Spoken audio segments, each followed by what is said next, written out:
The Spanish called him El Draque. They taught their children to fear his name. They filed formal diplomatic complaints every time his ships appeared on the horizon. And every single time, Elizabeth Royce looked the Spanish ambassador in the eye and said the same thing. Francis Drake acts alone. The crown has no involvement. She was lying through her teeth. While Elizabeth denied all knowledge of Drake's raids to the Spanish court, she was sitting on a private investment stake in his voyages. When Drake returned from circumnavigating the globe in 1580, he did not just bring back treasure. He delivered Elizabeth I a 4,700% return on her personal investment, in a single voyage, on a mission she publicly pretended to know nothing about. That is not piracy. That is the most sophisticated financial operation of the 16th century. And it built the British Empire. Here is what your history books skipped. England did not become a global superpower because of superior military might, geographical luck, or some innate cultural drive toward exploration. England was broke, outgunned, and surrounded by enemies with far larger armies and far deeper treasuries. Spain controlled the Atlantic. Portugal controlled the trade routes. France was a permanent threat on the doorstep. England had none of the structural advantages that conventional empire building required. So Elizabeth I engineered a system. She did not build a navy large enough to challenge Spain.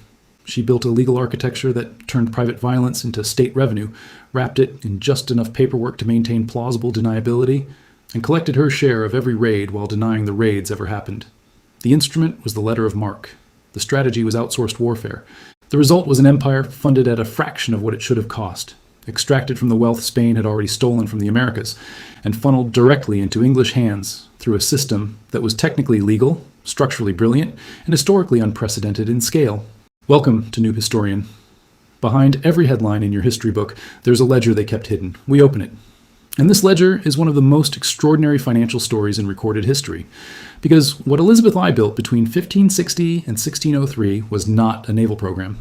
It was a returns generating machine, one that converted Spanish colonial gold into English imperial infrastructure, one that funded the voyages, that seeded England's first American colonies, one that generated returns so obscene that modern private equity firms would struggle to match them on paper.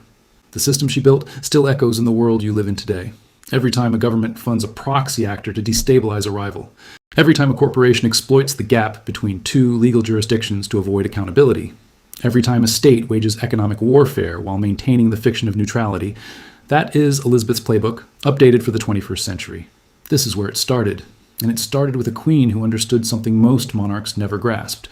The most profitable wars are the ones where someone else does the fighting and you collect the returns. England in 1558 was not a great power. It was a mid-tier kingdom on the edge of Europe, with a treasury that had been hollowed out by decades of war, religious upheaval, and catastrophic mismanagement. Henry VIII had burned through the wealth seized from the monasteries. Edward VI's regents had debased the currency so aggressively that English merchants became a joke in European trading ports. Mary I had lost Calais, England's last foothold on the continent, and spent her short reign attempting to drag the country back to Rome, while the Spanish connection she cultivated through her marriage to Philip II produced no meaningful strategic benefit for England.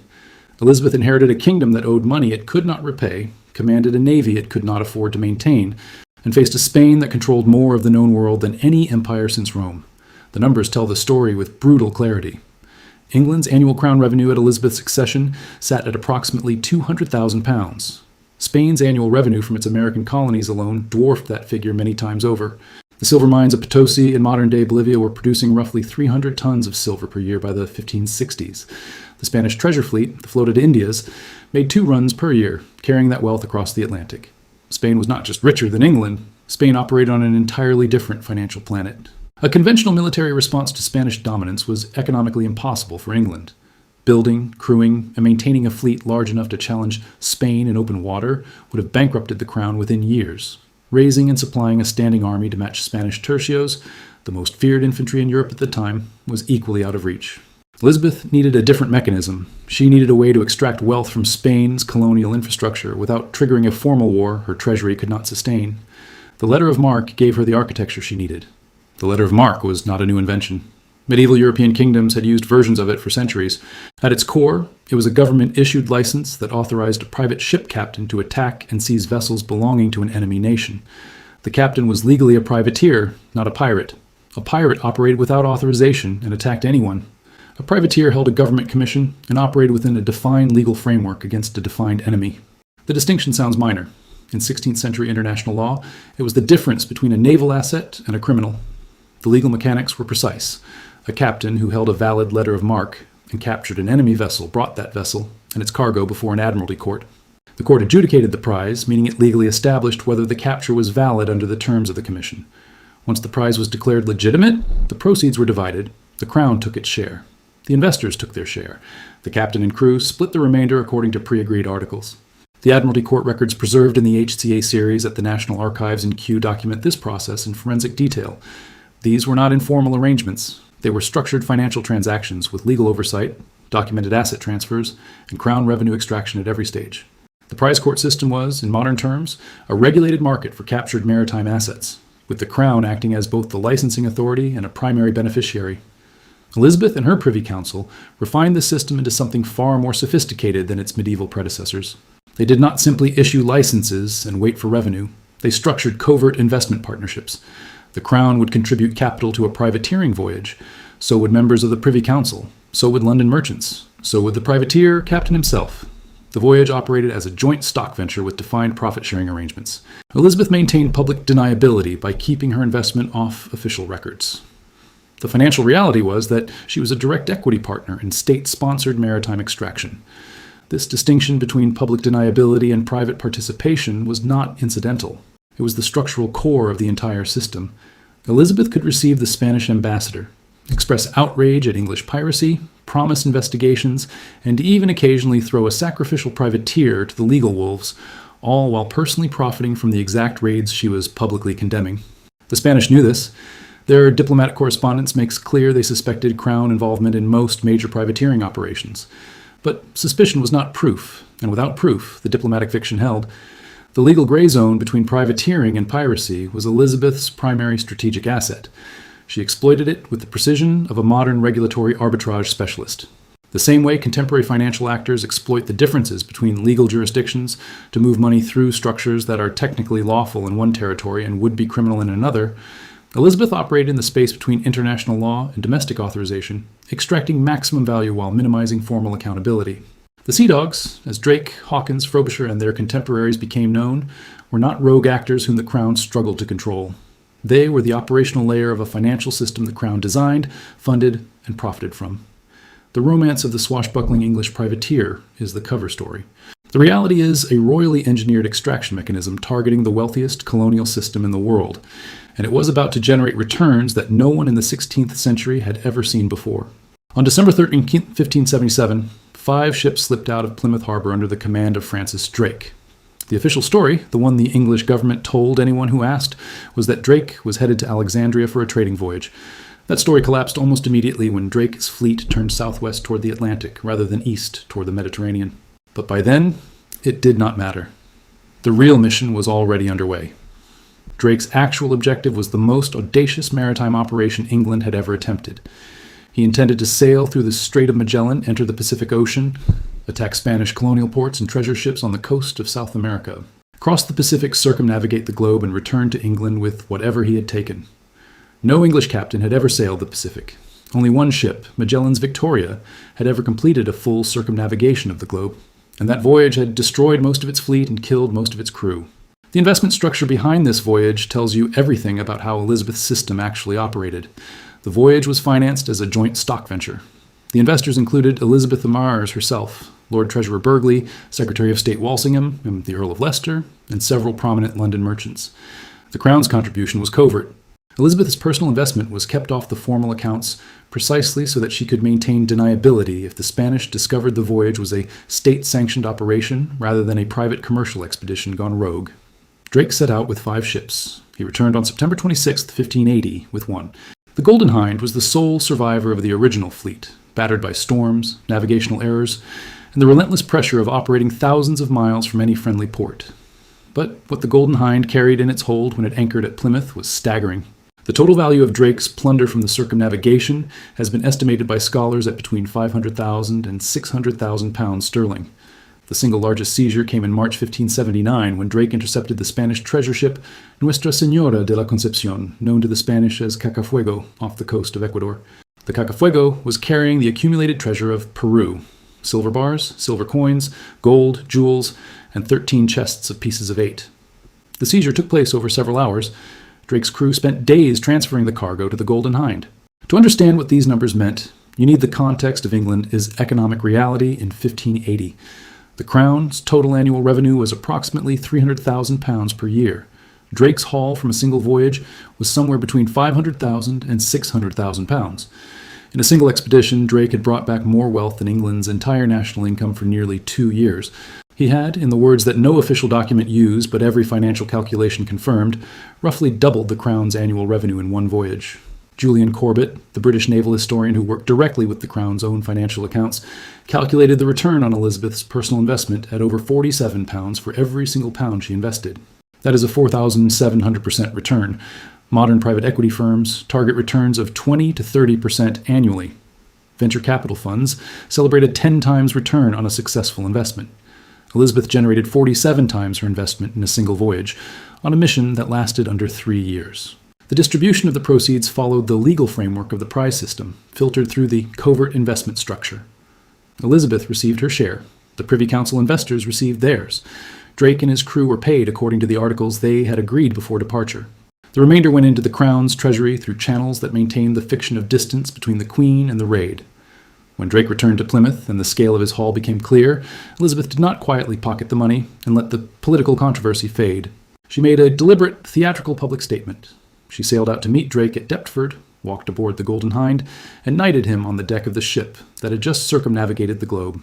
The Spanish ambassador, Bernardino de Mendoza, was beside himself. He filed formal protests. He demanded restitution.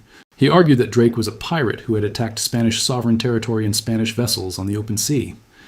Elizabeth's response was a masterclass in diplomatic deflection. She expressed sympathy. She promised to look into the matter. She never returned a single coin. The knighting of Drake was not just a reward. It was a message to every ship captain in England. Bring back Spanish gold, and the Crown will make you a knight. The system had just publicly advertised its incentive structure.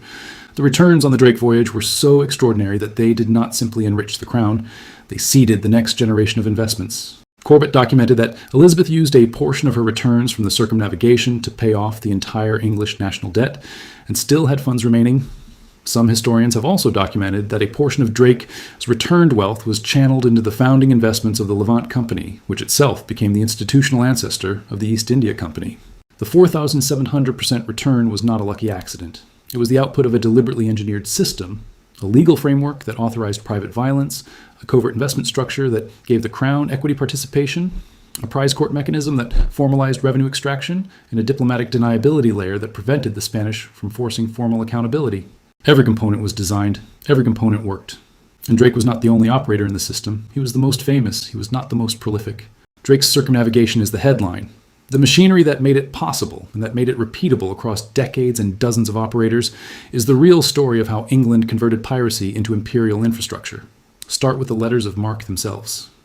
During Elizabeth's reign, the Privy Council issued these commissions selectively, calibrating the level of authorized violence to England's diplomatic position with Spain at any given moment. When England and Spain were in a period of relative peace, commissions were issued more quietly or restricted in scope. When relations deteriorated, the volume of letters of marque increased, and the geographic scope of authorized operations expanded. The issuance of letters of marque functioned as a diplomatic instrument, as well as a revenue mechanism. It was England's equivalent of a calibrated military escalation, one that maintained formal deniability while projecting real economic and military pressure on Spanish colonial infrastructure. During the War of the Spanish Succession from 1701 to 1714, England issued 1,622 letters of marque. That number needs to sit with you for a moment. 1,622 authorized privateering commissions in 13 years. That was not a supplemental force. That was a parallel navy, privately funded, self-sustaining through plunder, and generating Crown revenue through the prize court system at every successful engagement. The Crown was running what modern analysts would call an asset-light military model. The privateers provided their own ships, their own crews, their own provisions, and their own risk capital. The Crown provided the legal authorization, the prize court adjudication system, and the diplomatic cover. In return, the Crown collected a share of every prize without bearing any of the operational costs. The Admiralty Court, the legal engine at the center of this system, was a sophisticated institution. The HCA series records at Kew reveal a court that processed prize cases at volume, with established legal precedents, trained Admiralty lawyers, and systematic procedures for valuing and distributing captured goods. When a privateer brought a prize into an English port, the process was not informal. The captain filed a formal claim. The cargo was inventoried and appraised. The The court reviewed the commission, assessed the legality of the capture, determined the nationality of the prize, and issued a formal judgment. If the prize was declared lawful, the distribution followed the pre-established legal formula. This was a regulated extraction system. The prize court's function was not just to legitimize individual captures. It was to ensure the Crown's revenue stream remained intact and legally defensible.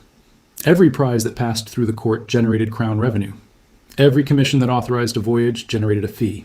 The system was designed to be self-funding and self-reinforcing. Successful privateers generated returns. Those returns attracted new investment funded new voyages, and new voyages generated new prizes. The investment structure deserves particular attention because it represents the most sophisticated financial innovation of the period. Joint stock privateering ventures worked on the same basic principle as modern private equity. Multiple investors contribute capital to a single operation. Risks are distributed across the investor pool, and returns are divided according to pre-agreed equity stakes. Elizabeth's Privy Council members participated in these structures regularly. Walsingham, Leicester, Burghley, and others were not passive bystanders to the privateering economy. They were active equity participants in specific voyages. The covert nature of Crown investment was maintained through a layering structure that a modern compliance officer would immediately recognize as designed for deniability. The Crown's capital was typically introduced through intermediaries, merchants, or court officials who held the investment on the Crown's behalf and transferred returns through channels that did not appear in official accounts. The Spanish, despite their suspicions, could not produce documentary proof of direct Crown investment because the document trail was deliberately structured to prevent it. John Hawkins, Drake's cousin and one of the most important figures in Elizabethan maritime history, provides another case study in how this system operated at the institutional level. Hawkins served as treasurer of the Navy from 1578, a position that gave him direct control over naval finances and contracting. He used that position to systematically reform the Royal Navy's ship design and maintenance, introducing the race-built galleon that proved decisive against the Spanish Armada in 1588. But before his official role, Hawkins was one of the most active privateers in Elizabeth's fleet, and his voyages were financed through exactly the same joint stock structures that funded Drake. Hawkins's slaving voyages of the 1560s, in which he transported enslaved Africans to Spanish colonial ports in violation of Spain's monopoly on that trade, generated returns that were reinvested into the naval infrastructure that eventually defeated Spain's Armada. The proceeds of state-sanctioned maritime predation funded the military technology that made England a genuine naval power. The two threads, privateering and formal naval development, were financially interconnected from the beginning. One funded the other. The geographic expansion of privateering operations tracked almost perfectly with the expansion of Spain's colonial wealth extraction. As Spain pushed further into the Americas, as the silver from Potosi began flowing in greater volumes, as the treasure fleet's routes became established and predictable, English privateers followed the money. The Caribbean became the primary operational theater by the 1580s, because that was where the concentration of Spanish colonial wealth was highest, and where the distance from Spanish naval power in Europe was greatest. Jamaica became the institutional base for Caribbean privateering after England seized it from Spain in 1655. Port Royal, Jamaica's primary harbor, became the operational hub of the entire Western Hemisphere privateering economy. By the 1660s and 1670s, Port Royal was processing more prize goods than any other port in the Americas. The town's economy was built almost entirely on the proceeds of raids against Spanish colonial shipping and ports. It was, in effect, a Crown-sponsored privateer base operating under the governance of appointed English officials, who were simultaneously the licensing authority for new voyages and the primary beneficiaries of the prize goods those voyages returned. The machinery was complete: legal authorization, covert investment, prize court adjudication, revenue extraction, reinvestment into naval and colonial infrastructure. And, at every point in the cycle, the Crown maintained the fiction that it was a passive regulatory authority rather than an active financial participant. If Drake represented the peak of the Elizabethan privateering system, Henry Morgan represented something different and in some ways more revealing. Morgan operated in the 1660s and 1670s under the governance of Jamaica, operating under commissions issued by the island's governors, which meant his authority derived from Crown-appointed officials acting on Crown behalf. His operations demonstrated something the Drake era could only hint at. A single privateer raid could generate more wealth than an entire year of legitimate colonial trade. The numbers from Morgan's campaigns are preserved in contemporary accounts and corroborated by academic scholarship. His 1667 raid on Portobello, one of the most heavily fortified Spanish ports in the Americas, and a primary collection point for South American silver before it was shipped to Spain, yielded 250,000 pieces of 8. His Maracaibo expedition in 1669 recovered 55,000 pesos in goods and specie, along with additional valuables from the surrounding settlements. For context, Jamaica's total annual sugar exports for the period 1698 to 1700 averaged only 2,400 pounds per year in value. A single Morgan raid on Portobello generated more liquid wealth than an entire year of Jamaica's legitimate agricultural export economy. This comparison is not incidental. It tells you exactly why the colonial governors who were supposed to be building a legitimate agricultural economy in Jamaica kept issuing privateering commissions. The returns from plunder dwarfed the returns from plantation agriculture, at least in the short term. Morgan's most ambitious operation was the sack of Panama in 1671. He assembled a force of over 1,200 men, crossed the Isthmus of Panama through jungle terrain that the Spanish considered impassable for a force of that size, and attacked Panama City from the landward side, the one direction the city's defenses were not designed to repel. The city burned. The exact value of the plunder from Panama is disputed in historical sources, but contemporary accounts suggest it was the largest single haul from any privateering operation in the Caribbean era. The Panama raid created a diplomatic crisis. The Treaty of Madrid in 1670, signed just months before Morgan's attack, had formally ended hostilities between England and Spain and explicitly prohibited English privateers from attacking Spanish settlements. Morgan had either not received word of the treaty before launching his campaign or chose to ignore it. The English government, now under Charles II and facing diplomatic pressure from Spain to honor the treaty terms, arrested Morgan and sent him to London. This is where the story gets instructive. Morgan was not punished, he was knighted. And then he was sent back to Jamaica as lieutenant governor, the second most senior official on the island, with authority over the very privateering licenses he had previously operated under. The message was identical to the one Elizabeth had sent by knighting Drake on the deck of the Golden Hind. The Crown would perform the theater of accountability when diplomatic pressure required it. The actual practitioners of productive maritime violence would be rewarded and institutionalized, not prosecuted. Morgan's career also illustrates how the privateering system interacted with colonial governance in ways that went beyond simple revenue extraction.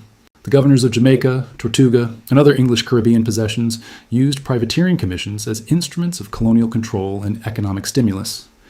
When they needed to project military force against a Spanish settlement but lacked Royal Navy assets to do so, they issued commissions. When they needed to flood the local economy with liquid currency to fund construction, trade, and settlement, they issued commissions and allowed the prize goods to be sold in local markets. Port Royal's merchant economy was entirely dependent on the privateer trade. The town's warehouses, taverns, shipyards, and trading houses all existed to service the privateer fleet and to move the prize goods those fleets returned. Alexander Exquemelin's first-hand account, Buccaneers of America, published in 1684, documents this economy from the inside. Exquemelin sailed with Morgan as a ship's surgeon. His account records the operational details of privateer voyages with the precision of a man who was professionally trained to observe and record the division of shares, the treatment of wounded crewmen, the methods used to extract information from prisoners about the location of hidden valuables, and the protocols for evaluating and distributing prize goods.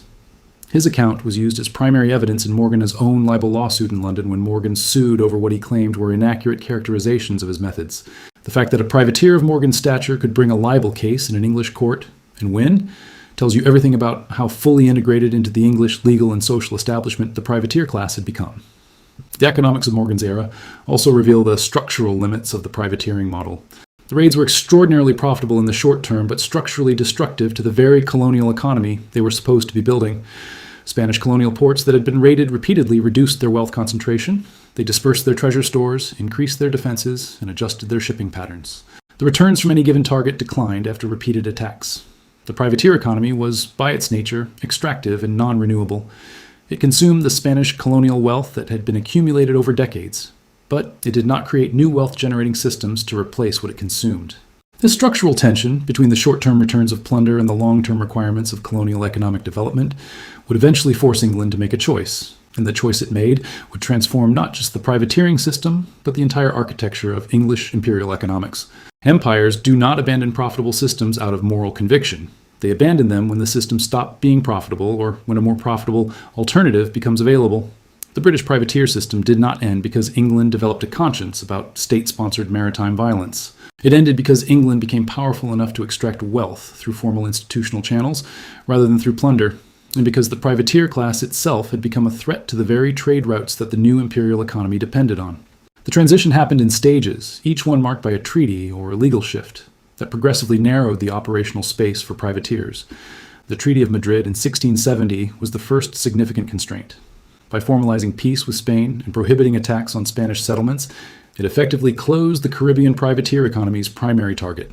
Morgan's Panama raid in 1671 was, in retrospect, the last major operation of the classic privateer era in the Western Hemisphere.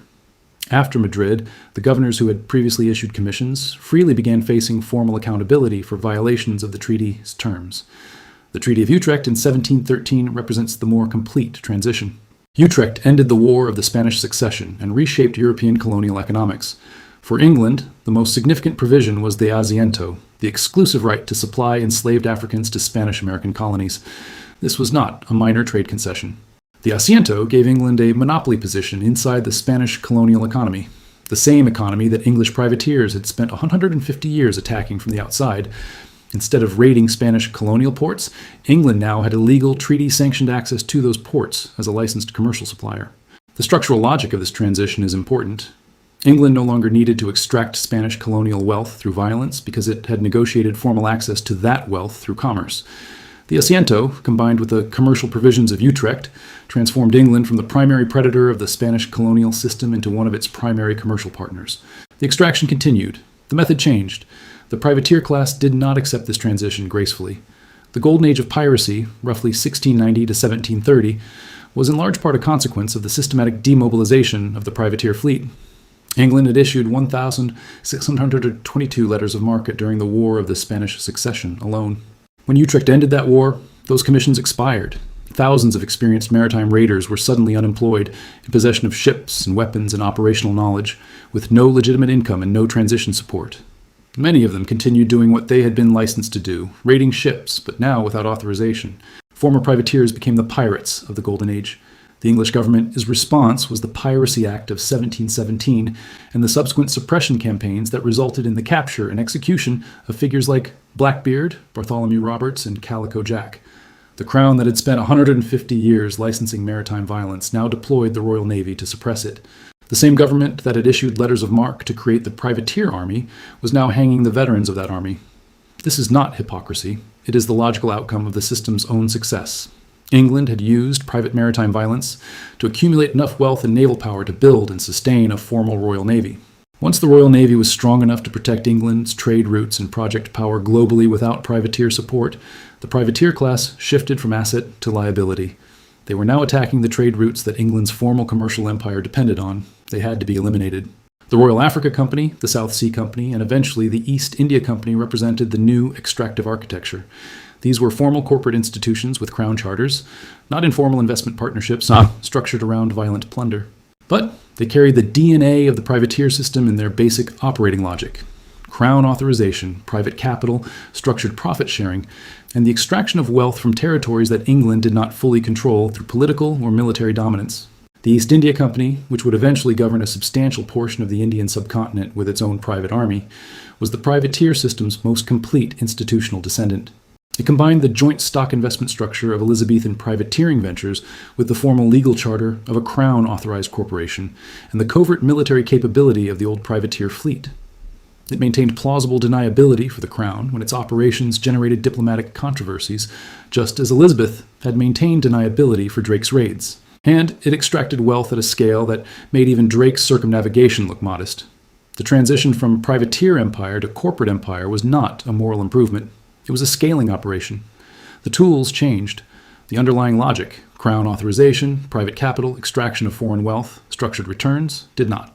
You are watching this in a world that runs on systems Elizabeth I would recognize immediately. Not the ships, not the cannons, not the leather-bound letters of marque sealed with royal wax, but the logic, the architecture, the fundamental operating principle that governments extract value from rival powers through authorized private actors who maintain enough legal distance to preserve official deniability. Start with the most direct parallel.